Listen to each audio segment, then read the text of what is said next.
So, can I have your name? Jacob, Hi, Jacob. My name is Haas, and how old are you? 13 years old. Okay, cool. Very good. So, I'm going to ask you some questions that maybe are going to get you to kind of think a little bit differently, and you'll kind of see where it's all going. So, I'm wondering if you've heard of the word, it's kind of like a big word, but it's oppression. Have you heard of that word? Yes. Okay. And oppression, let me just kind of define what I think it means. So I think it's like kind of cruel or unjust treatment from one individual or a group upon another individual or group. Would you agree with that? Yes.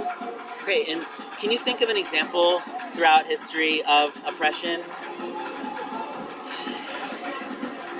World War II, Could you be more specific? like the Nazis. Yeah. Yeah, so the people who were under kind of the control of the Nazis, yeah, they were definitely being oppressed. And another example is, for example, like women didn't have the right to vote in this country for a long time. They'd be considered oppressed. So it sounds like you have a really good understanding of it. So I'm going to ask you just a series of modifications to the situations and kind of get your thoughts on whether you think that the oppression is justified or okay given these modifications. So if the oppressor is intellectually so superior to the ones that they're oppressing, do you think that that would make it okay? Like if the ones being oppressed didn't know that they were being oppressed? No. Yeah, I agree. What do you think if the whole culture was doing it? So if everybody was participating in the oppression, then would it be okay? No. Yeah, I agree with that as well. What would you say if they've just been doing it for a long time and it's just something that they've always done? It's still not okay. Yeah. And okay, last question on this. What do you think if the oppressor really enjoyed it? If they enjoyed oppressing, would that make it okay? Nah. Okay, yeah, I agree. I agree with that as well. So it sounds like you have a really consistent, principled view against oppression. So that's really admirable, Jacob. And so I'm wondering how you feel about the animals that humans are farming for things like meat, eggs, dairy. Would you consider those animals to also be an oppressed class? Yeah. Yeah. And what do you know about like the practices, I guess, that humans are engaged in to turn like animals into food? I mean, I don't know much, but like, yeah, I don't know much. Okay.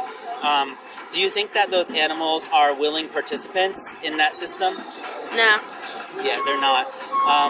Do you think that if we can be, let's say, just on the topic of food, if we can be healthy and happy eating things that don't involve animals being treated as property, like for them to be commodified and for them to be used for the purpose of making food, would that be preferable? Would that be more in line with how you'd want to live, like the person you want to be?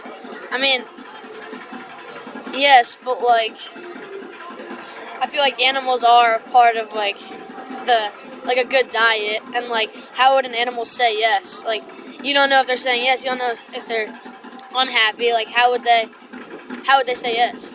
They can't. That's the thing. They can't say yes or they can't say no.